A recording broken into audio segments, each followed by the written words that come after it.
You're listening to Eat, Play, Sex with Dr. Kat, the place to up-level that sexy life of yours, with expert talk on sex, love, and nutrition.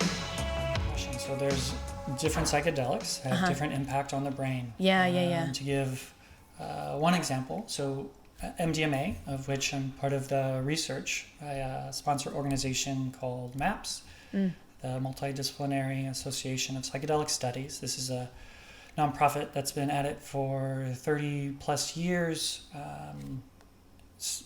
whose main mission is to make available these psychedelics for tools in therapy. So we're studying MDMA, and we're pretty close, maybe a year or two away from getting FDA approval. Yeah. Wow, that's so close. Oh my God. Yeah, so that it can be prescribed in conjunction with psychotherapy. So the way MDMA works in the brain, and to describe this, I'll use an example of what's happening in a brain that has PTSD. And this happens to be what we're studying in this phase 3 trial,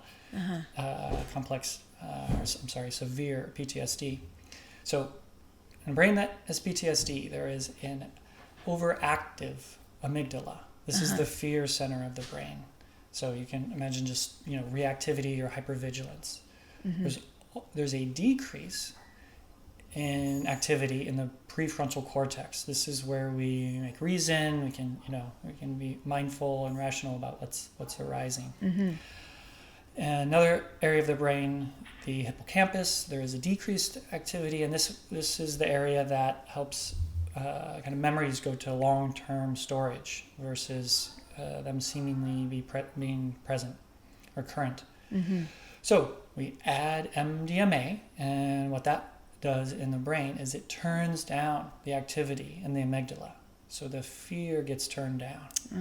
So you can already imagine, as the therapist you are, it's just like, wow, what a useful tool to turn down the fear for someone who maybe, have gone over the story of a traumatic event for years or decades, and now they're able to have this experience in a therapeutic container to revisit that same material with their body, their physiology, responding in a different way, less fear. So that's the amygdala. That makes sense. Down. Okay, so with that, I can see that from the trauma therapist perspective on me, if that sometimes these parts get overwhelming in the body, like the person, we start working a bit on the trauma, and then it's almost like they get flooded with the emotion and they can't move past it. And so then they'll, engage in some sort of strategy of like disconnect, disassociate, and we can't quite get to the thing. Yeah, to get to the thing and experience the thing in a different way. Yeah. So as we know how the brain stem and how the brain works, the amygdala gets first dibs on information. If it senses, if there's going to be fear reactivity, that will limit the amount of activity in the prefrontal cortex. So with MDMA, it's shown that there's an increase of activity in this making meaning and rational thought. And then that third part, the hippocampus, there's increased activity, which points to being able to take kind of traumatic or just memories and really sending them off into long-term storage, meaning it's not that you forget about it or they go away, but it's a knowing. It can be experienced as a knowing, like that's in the past, I survived that. And not having to react to it in the same way over and over. Which is important for all of our listeners, because when you have PTSD, there's a blending of the timeline of your trauma. So your body's responding as if it's happening right now. And part of our work is bringing the brain into a place of being able to designate a timeline and recognize that it's no longer here in the present moment. Yes, and this is a huge advance in mental health treatment. Yeah. To be able to turn down the fear so that we can, again, in a therapeutic relationship, help revisit and come up with new reference points, new perspective, new understanding of what that experience was like, so that it can be integrated, included in one's experience and not kind of reacted to in the old patterned way. Yeah, because everything in our brain is from something we've experienced. So as we're creating new experiences to be able to develop new neural pathways and new habits to form around that, to shift out of those previous strategies that we've instilled.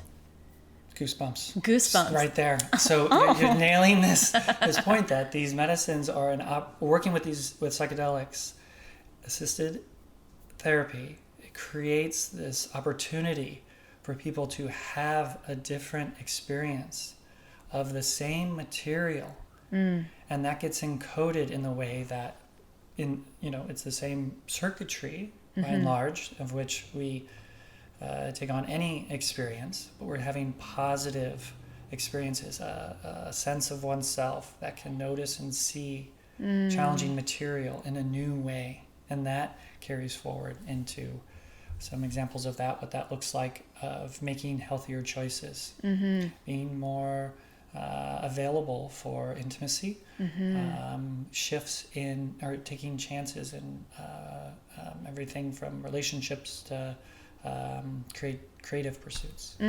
Because originally, or maybe not originally, but past research with MDMA, like years ago, was with couples, right? They used small amounts of MDMA to help increase empathy and connection in conversation. Yeah. So for any of your listeners and anyone who has had an experience with MDMA, probably intuitively, there's this understanding, this would help in couples therapy, couples in general.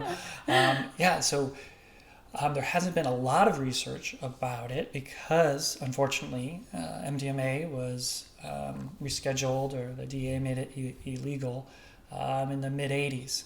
But prior to that, it was being used in couples therapy and other therapy. So there is research going on that. Again, it is to my mind, it is a no-brainer of the utility of that as it continues to be proven as safe in couples therapy.